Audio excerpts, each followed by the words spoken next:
Jodoh pilihan orang tua. Bab 3. Fatan tidak bisa merasakan sakit. Dokter menyebutnya mengidap SIPA, tukas nenda muram. Sejak kapan, Tante? Bawaan dari lahir. Kami mengetahuinya ketika masih bayi, tangannya terkena api, tapi dia tidak menangis. Karena itu kami sangat menjaganya. Tidak bisa merasakan sakit membuatnya tidak cepat menghindar dari hal-hal yang membuat tubuhnya terluka. Apa gak bisa disembuhkan, Tan? Kata dokter tidak bisa, karena fisiknya tidak bisa merasakan sakit, justru batinnya sangat sensitif, karena di hatinya lah pusat semua rasa sakit itu. Ketika tidak bisa mengendalikan perasaannya, dia mengamuk. Adriana menyandarkan kepalanya ke sandaran sofa yang ia duduki. Matanya menatap nyolong ke atas. Apalagi kali ini? Hari ini kali kedua dia marah besar. Dulu penyebabnya karena kami memaksanya homeschooling. Ini kali kedua dan penyebabnya adalah Adriana. Ia merasa amat bersalah. Maka dari itu Adriana, Tante minta tolong sama kamu. Kalaupun kamu akan menolak Fatan, beri dia pemahaman secara pelan. Atau dia akan kembali seperti ini. Maafkan Adriana, Tante.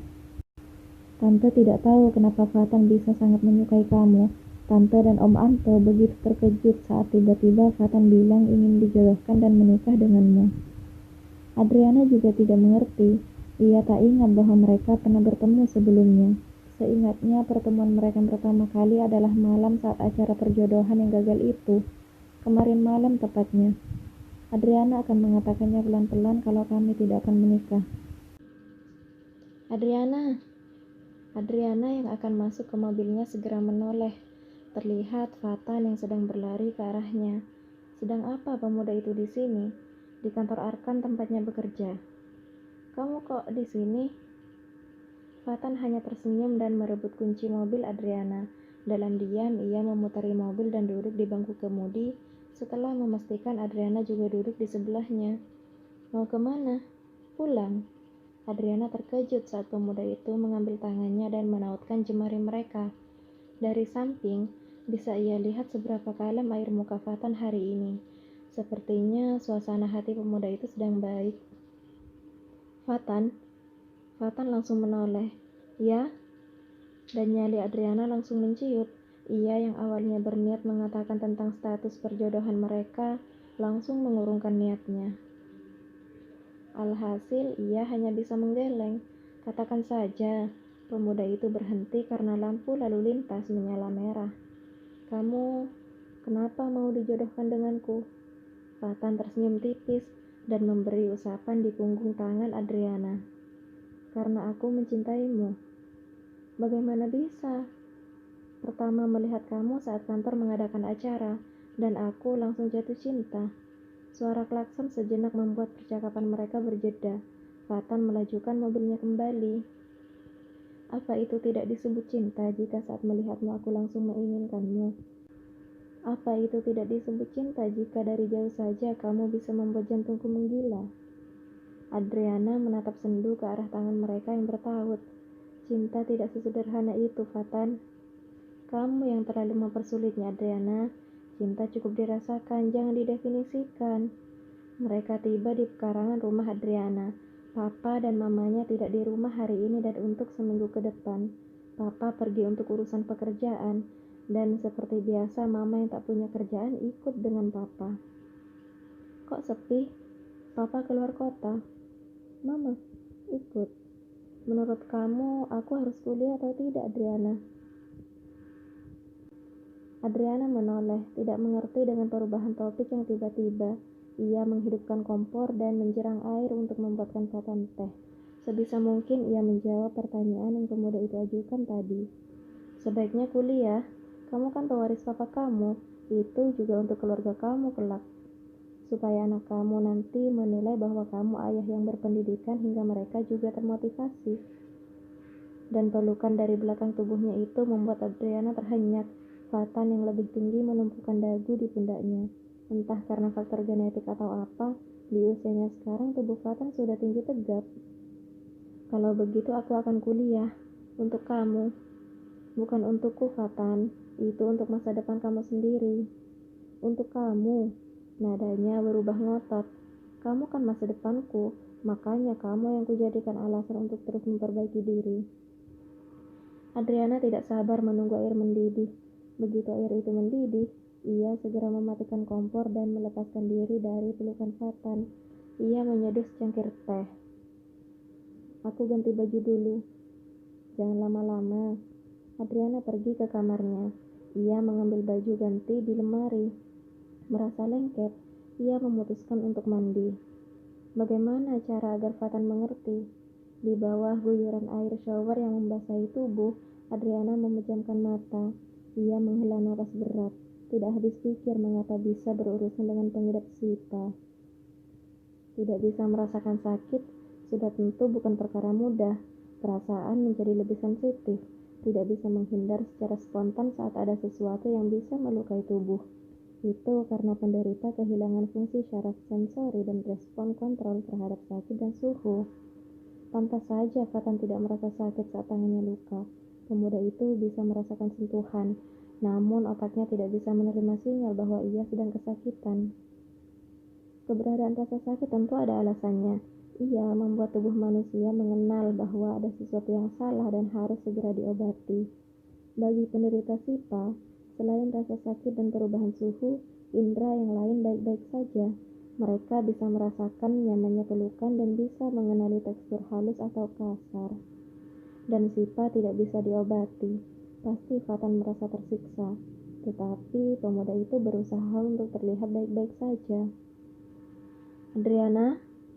Panggilan itu membuat Adriana tersentak. Ia tidak tahu sudah berapa lama berdiri di bawah shower dan melamun. Yang jelas, jemarinya sudah mengeriput. Adriana, kamu di dalam? Ya, Fatan, sebentar. Adriana bergegas menyudahi mandinya. Pakaian gantinya tadi ia bawa ke kamar mandi. Jadi, setelah mengeringkan badan, ia lekas memakai baju. Setelah itu, keluar dari kamar. Kenapa lama sekali? Airnya segar. Adriana mengedik. Ia mengambil hair dryer dan duduk di kursi meja rias. Aku saja. Fatan mengambil alih alat pengering rambut itu. Adriana membiarkan saja. Ia hanya memandang melalui cermin. Sebenarnya Fatan cukup tampan, dewasa. Sebentar lagi pemuda itu akan berparas semakin rupawan. Sayangnya usianya lebih muda dari Adriana. Sayangnya lagi, Adriana belum bisa mengenyahkan bayangan Arkan dari benaknya. Kamu melamun, mana sisirnya? Adriana berkedip. Ia mengambil sisir dan menyerahkannya ke tangan Fatan. Pemuda itu menata rambut panjangnya telaten. Kamu cantik, nggak usah banyak make up biar nggak kelihatan lebih tua dari umur kamu. Adriana mengucuk puncak kepala perempuan itu. Ia menatap Adriana lembut melalui cermin. Kita ngobrol di ruang tamu ya. Tanpa persetujuan dari Adriana, Fatan menarik perempuan itu. Ia mendudukkan Adriana di ujung sofa panjang. Dihempaskannya dirinya sendiri di sebelah perempuan itu, lalu merebahkan kepala di pangkuannya dan mengulas senyum senang. Aku senang bisa sedekat ini dengan kamu. Aku nggak nyangka akan berurusan dengan laki-laki seperti kamu. Adriana mengucapkannya begitu saja. Seperti apa? Seperti kamu. Iya, seperti aku gimana? Adriana mengembuskan napas kasar. Fatan, kamu itu cocoknya jadi adikku, bukan pasanganku. Aku maunya jadi suami kamu. Oh, Fatan yang kekanakan sudah kembali. Kemana perginya Fatan dewasa yang tadi mengecup bibirnya? Iya, aku tahu kamu akan menjawab iya. Sela Fatan jahil. Fatan, baiklah, terserah kamu mau bilang apa. Ketus Adriana setelah menyadari rengekannya yang menggelikan. Fatan mengulurkan tangan mengusap pipi Adriana. Kenapa kamu tidak mencoba membuka hatimu untukku? Aku tidak akan bisa. Kamu belum mencobanya. Fatan, Adriana dengar. Fatan menyela, terdengar lebih tegas. Adriana berpikir kembali bahwa pemuda itu selain mengidap SIPA juga memiliki alter ego. Pemuda itu bangkit duduk dan mengambil kedua tangan Adriana. Kamu tidak akan mengerti tentang rasa manis sebelum tahu rasa pahit seperti apa. Ibu jari Fatan membentuk pola asal di punggung tangan Adriana. Tolong, Jangan menolakku, Adriana. Sudah. Adriana memutuskan untuk berhenti membahas hal itu. Tidak ingin mengganggu perasaan Fatan dan membuat pemuda itu frustrasi. Ia dituntut untuk mengerti kali ini. Kita bahas ini nanti ya. Oke. Kamu meninggalkan tehmu di dapur. Biar aku ambil. Sudah habis. Fatan menyandarkan kepalanya di pundak Adriana. Kamu mau jadi pacarku, Adriana? Apalagi kali ini. Kenapa Fatan tidak berhenti membuatnya dilema sejak tadi? Pemuda itu selalu mengangkat bahan pembicaraan yang sensitif untuk dibicarakan. Mau ya? Aku belum pernah pacaran sebelumnya. Adriana pikir pernyataan itu akan meloloskannya dari permintaan Fatan. Oh ya? Semua orang menganggapku aneh karena tidak bisa merasakan sakit. Sebagian lagi menyebutku manusia ajaib. Adriana terenyuh mendengarnya. Pasti Fatan tersiksa dengan penyakitnya yang tidak bisa sembuh. Bagaimana anggapan teman-teman kamu? Teman, aku tidak pernah berteman dengan siapapun, Adriana. Lagi pula, aku dipaksa homeschooling. Kenapa? Karena aku berbeda dari mereka. Perbedaan yang membuat Fatan merasa terasingkan. Adriana menggigit bibir bawahnya. Tidak tahu kenapa, seolah merasakan apa yang Fatan rasakan. Menjadi seseorang yang berbeda tentu menciptakan rasa sepi tersendiri. Dia pernah merasakannya. Dulu, sewaktu ia masih gadis culun yang menjadi korban bullying. Sejak kapan kamu tahu kalau kamu berbeda, Fatan? Kelas 2 SMP. Aku terjatuh dari motor dan kakiku patah. Tapi aku tidak merasakan apa-apa. Di sana aku paham bahwa ada yang tidak beres denganku. Mama menjelaskan bahwa aku mengidap penyakit itu. Kamu pasti shock saat itu. Shock? Aku justru merasa senang saat itu. Tapi lambat laun ketika aku mengerti bahwa hal itu membuatku terlihat aneh, aku marah. Marah besar. Marah besar. Aku pergi dari rumah. Fatan menyerwakan wajahnya ke pundak Adriana. Aku ikut balapan, aku minum alkohol, dan nyaris menggunakan narkoba. Fatan, Adriana memanggil lirih. Dia menggeser tubuh hingga Fatan bisa memeluknya. Pemuda itu bernapas cepat, seolah semua emosinya sedang bertarung satu sama lain, membuatnya emosional. Kamu tidak perlu merasa sendirian. Anggap perbedaan itu sebagai kelebihan yang kamu miliki. Terima keadaan dirimu sendiri. Jangan karena hal itu kamu malah merusak diri, Fatan. Aku bisa apa memangnya selain menerima, Adriana? Adriana tidak bisa memberi jawaban. Akhirnya ia hanya mengusap punggung Fatan guna memberi semangat. Jadi, pemuda itu mengangkat wajahnya, membuat Adriana sedikit salah tingkah karena jarak yang tercipta di antara mereka tidak lebih dari sejengkal. Jadi apa? Kamu pacarku sekarang, kata Fatan sambil tersenyum meriang yang justru membuat Adriana bingung harus menjawab apa. Kenapa diam? Bagaimana Adriana tidak diam diserang pernyataan secara mendadak seperti itu?